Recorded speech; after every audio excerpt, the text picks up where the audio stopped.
Wow, well, some of us are really going through it. Fun stuff life is, right? So this is our Wednesday Astro Tarot. I am going to go through the process of reading the cards first, then talking about which astrological influences are being brought up in the cards that are showing up on the table today. And then I'm going to end it by looking at the sky chart that I've been showing so you can see where some of these things are showing up and how they relate to each other. So our opening energy that we have for today is the Justice card. So we see this individual who is sitting on a throne. In her hand is a scale, and in one of the bowls of the scale is the color red, and in the other bowl on the scale is the color blue. And in her other hand, she has this sword, and she's holding that sword up to the sky upright, and on the very tip of that sword is this spark or this flame, and it's speaking to this willingness to take in more information while we weigh out some kind of decision that we are working with.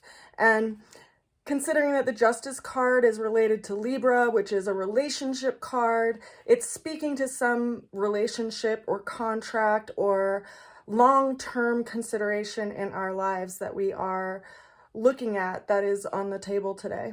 Now, the Justice card, when it shows up, it is a major arcana, so it's some life lesson of sort, and it's asking us when we are in the space of having to make this decision that we take in all of the information that is present so that we can make a decision with full knowing of the situation and what is to come, and make that decision for the best vantage point of our future. Now, the challenge that we have showing up today is another major arcana, and it is the Magician. So we see someone who is holding up in their hand it's almost like a wand, and it's acting as if it's a conduit for them. So they're reaching their arm up to the sky, and then there's a table to the other side of them that has these four tools: the pentacles, the wand, the sword, and the cup. And it's this energetic of an action and being called to action and called to do something, but it's showing up as a challenge today. So it's as if there's some hesitation for us to move forward towards something because of the way that we see it, or some kind of hurdle in the way. Now, considering that this card also represents the planet of Mercury, we're going to get into that interesting aspect of the reading today in just a moment. Now, the way that we're going to get through that challenge of that hesitation toward action is through the Page of Cups. The Page of Cups is someone who's looking down into a cup, and in that cup is a little fishy that is jumping up out of the cup in their hand. And it's this space of reflection and realization that we're going through something. And it's a situation that's calling us to either serve the situation or suffer through the situation. And the Page of Cups, is a mutable water association. So it's related to the sign of Pisces. And when you reflect, just like this card is telling us to, where the sun is at right now, which is in Pisces, it's in a lot of ways telling us some things that we're looking at and things that we're working with in this Pisces season and in this Pisces timeline. Now, the ultimate outcome for the day is the Four of Cups, clarified by the Queen of Cups. So we have a lot of cups on the table today, as well as two major arcanas. Now, the Queen of Cups is an energy of nurturing and active emotion. It's the Cancerian energy, and it's this kind of energetic of preparing something to be brought out into the world. And the Four of Cups is this kind of dissatisfaction with some situation in life, whether it be a material situation or a relationship situation. And so we see that someone is literally considering something that's coming in that's new and alongside these three cups that are in front of them. And the message within this card is that happiness isn't really something that we find externally. It's something that we find within ourselves. And so if we continue to look outside of ourselves to find happiness, then it almost points to this sensation of always being dissatisfied. So it asks us, how do we stabilize our cup? And what do we really need to feel satisfied in life? And, you know, when you consider that that was clarified by the Queen of Cups, it's really telling us that we have to nurture that which we want to grow and that which we want to bring into the world. So as far as tarot goes, I think that's kind of interesting, especially as, you know, the opening card started with this relationship energy and this contract energy, whether it's, you know, a romantic relationship or a one-on-one friendship relationship or even a business contractual relationship that we are working with in these energies that are coming up.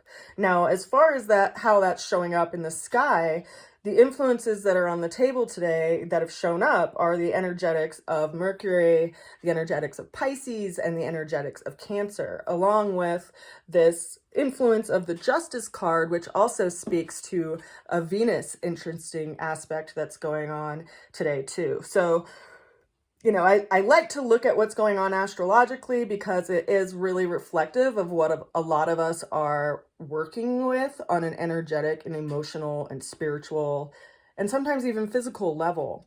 So where the sun is today, the sun is in Pisces. Neptune is in Pisces too.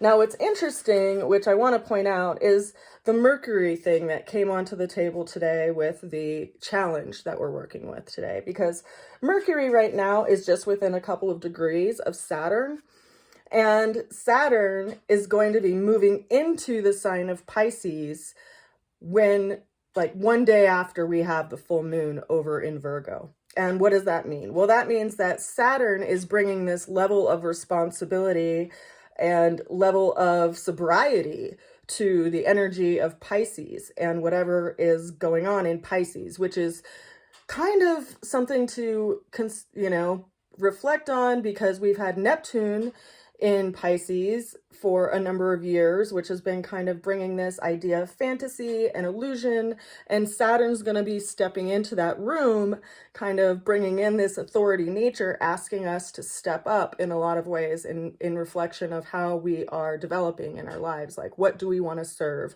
in our life and what do we want to suffer through? Because every day only has so many hours, and how do we want to spend our time within our mind and within our emotions?